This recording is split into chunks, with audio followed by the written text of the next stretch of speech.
everybody, I'm Random Bystander here, and today is finally here!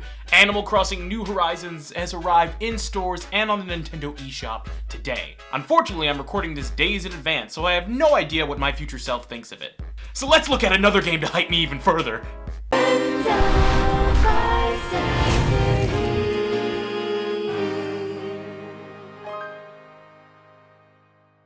Animal Crossing, the franchise of my life. There's so much personal history with these games. Playing New Leaf until midnight for years, kind of ignoring Wild World, reviewing City Folk for a video, which you can watch in the description below, hint hint, and buying almost every Animal Crossing amiibo, along with Amiibo Festival at full price, which will cause me nothing but rage for all eternity! But today, I want to take a look at where it all began. I want to take a look at the game that fills our hearts with nostalgia and made us excited to live next to our animal neighbors. That's right, we're gonna talk about Animal Forest for the N64. Yeah, that's the game you all love, right? The Nintendo 64 version of Animal Crossing, released only in Japan? Only 90s kids remember this. From Japan. In 2001. I wish I could get much further into Animal Forest, and luckily there's even a translation patch to help you with the dialogue. But it's just a bare bones Animal Crossing game. No museum, no Able Sisters, no Tortimer, you just pay off your debt to Nook. There's even fewer fish and bugs than I remember. Again, bare bones. Yeah, Animal Forest isn't the game of my childhood, at least not technically. A year later, Nintendo not only ported the game to the GameCube, but enhanced it, adding more content and adding more stuff to do. This is the game everyone in the US grew up with, including me. I lived and breathed this game. Yes, when I was a little bystander, I played the original GameCube every day after school, and most definitely paying off every bell I had to improve my cozy home. This was the game that made me an Animal Crossing fanatic. Without it, I probably wouldn't have even tried New Leaf, which I love, or New Horizons, which I assume I'll love. So since I need a lot more time before I can give you my thoughts on New Horizons, let's take a look at the Nintendo GameCube's Animal Crossing, visit my town, and see where the franchise all began. Alright, let's load this up. And can I just say, I miss the GameCube intro music.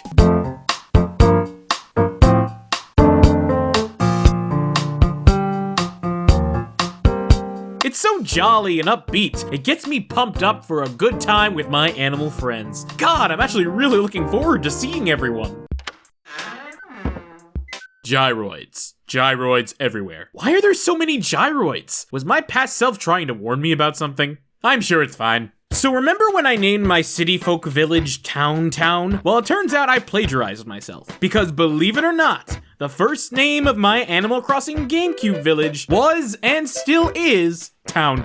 Lowercase t's and all. I also spelt my name in the game lowercase as well, because that's apparently what the cool kids were doing back in the early 2000s. And let's step outside and, I forgot how walking through a town was like a PowerPoint transition. It does have its charms, and I could see why they use a grid system to help find locations. Did it age well? Kind of. But enough land development, let's visit old neighbors. GameCube Animal Crossing has a max capacity of 15 villagers per town. And boy, I had a lot of unique villagers. Hazel the squirrel, who got a bit of a makeover as the games went on, which is pretty nuts. Get it? It's a nut joke. Ha! Got him! Speaking of rodents, I also had another squirrel named Filbert, who was one of my favorite villagers. I mean, he's a blue squirrel. What's not to love? It's pretty nuts. I ran out of nuts jokes. Got him! Pongo, another villager from Chugga Conroy's town. Seriously, there are dozens upon dozens of villagers, and his always find their way into my games. Dozer the bear, a unique villager not only for his narcolepsy problem, but also for only appearing in the GameCube version. Poor Dozer, trapped in Town forever. And Axel, a cool elephant who pointed out I've been gone for 93 months. 93 months? Yeah, the villagers get a bit mad at you if you don't show up regularly. Or at least if you're like me, who hasn't shown up for 7 years. In fact, the villagers here can be a lot angrier and meaner if you want them to be. They get mad at you for not doing favors, for hitting them with objects, or for talking to them too much. Yeah, you can talk to a villager so much that you annoy them, and they say very nasty things to you. Like, dang, Freya, I just wanted to say hello. Well, since Axel missed me so much, let's do a favor for him. Oh, hey, he needs his camera picked up from Wolfgang! Wolfgang, my first and favorite villager. I love his cool design as a wolf. I love how cranky he is. I love how he kind of looks like the protagonist from Beastars. I even have his amiibo card, and no one's allowed to touch it. Don't even look at it! Oh, Wolfgang, sweet, sweet Wolfgang. My best friend in Town. It's so great to see. I'm going to pretend you didn't say that and ask you politely where that camera is. You gave it to Hazel, huh? All right, time to visit Filbert's girlfriend. Oh, trust me, their relationship is pretty crazy. What did you think I was going to say?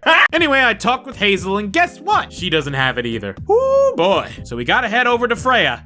Hopefully she's not too mad at me. Oh, come on. You don't have it? You gave it to Cobb?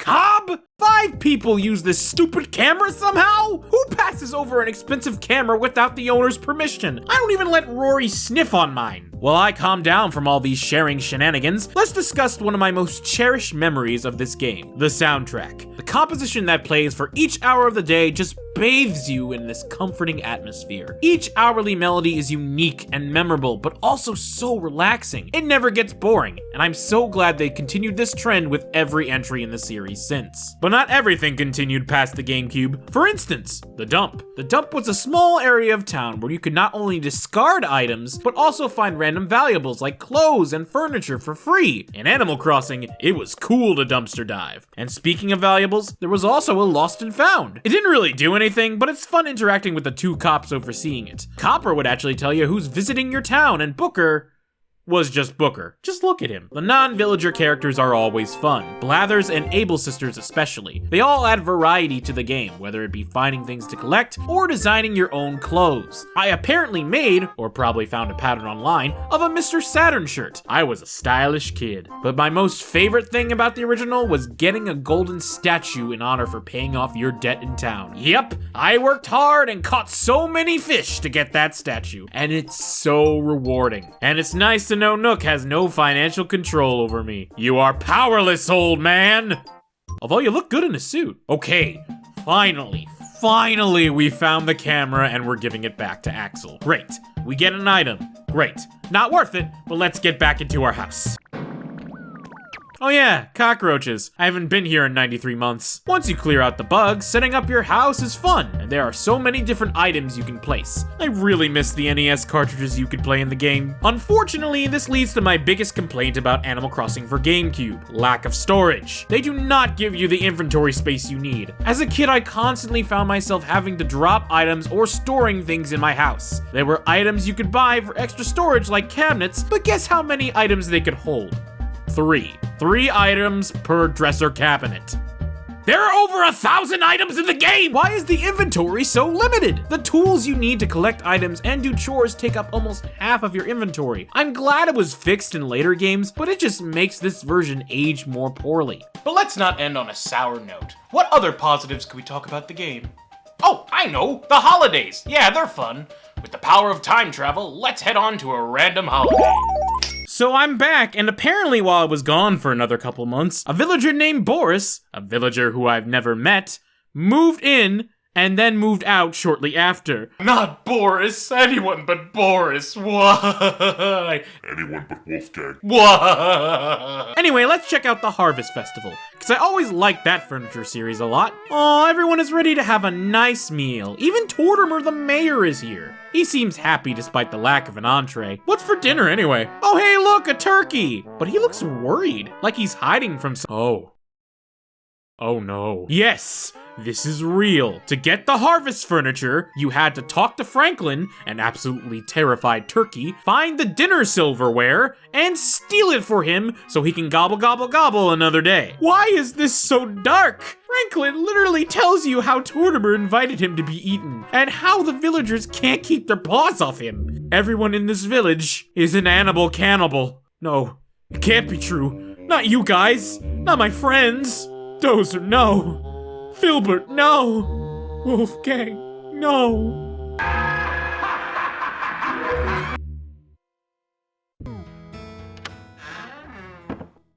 So, Animal Crossing on the GameCube. It's good, but it's not as perfect as I remember it to be. The game is still fun, it's got the elements that made the series what it is today. It's still addicting, there's still lots to do, chatting, fishing, bug catching, and housekeeping. But so many elements got improved after the GameCube port, especially the dreaded lack of inventory space. It isn't perfect, but I think it has more of an identity than City Folk. It doesn't feel like a carbon copy of another game. Although it kinda is. But there are so many unique quirks to the game that I was happy to experience this as a kid. And it was a pleasure revisiting. Still fantastic, and for us outside Japan, it was the one that started it all. I don't want to be a cannibalistic commuter anymore, so next time, we're gonna go to a tropical island. Aw yeah. In the game, I mean. Not in real life. I'm not going outside right now.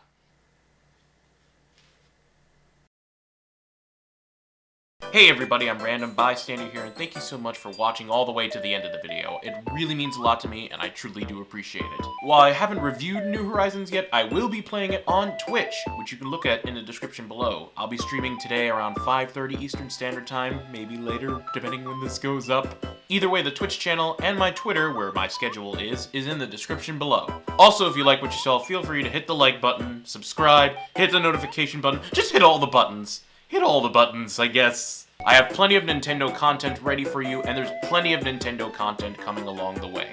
I also do Twitch compilations and a streamer podcast where I interview streamers as well, so take a look at that as well. Thank you guys for watching, and I'll see you guys when we play New Horizons. I've been waiting for so long.